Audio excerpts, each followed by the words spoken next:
医疗消息来关心新冠肺炎的研究，即马有新的发现。这是南口的中基病院有公布一份上新的研究成果，发现新冠重症的患者，因的尿内底氯的浓度，若是比轻症的患者也搁较悬，而且呢，若是这个浓度愈高，治疗的效果就愈歹。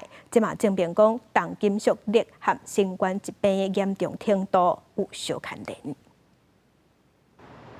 新冠肺炎疫情秋冬恐惊会阁压起，南口中基病院上新的研究发现，新冠肺炎重症患者尿内底氯的浓度比轻症较悬，而且浓度愈悬，临床预后愈差。定定看氯污染源，除了职业甲食薰以外，饮食嘛是一个重要污染源，像讲食到具有氯污染有壳的海产类。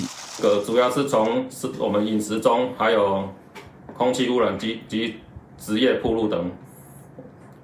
暴露会影响到诸多发炎及免疫疾病。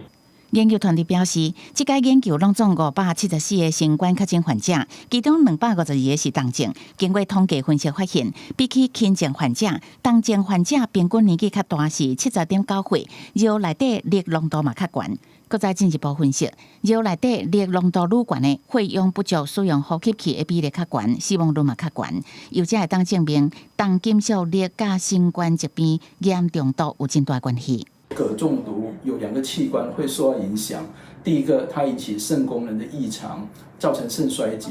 那另外，铬中毒也会引起骨头病变。研究团队提醒，氯是一种有毒的重金属，是世界卫生组织公告的第1级致癌物，目前无解毒剂。氯常常用来做热力电池、擦疗色素等，比其他的重金属，氯较会叫农作物、菜色、稻米吸收，所以呼吁民众爱改分，避免空气污染，防范日常饮食可能接触到过量氯的风险。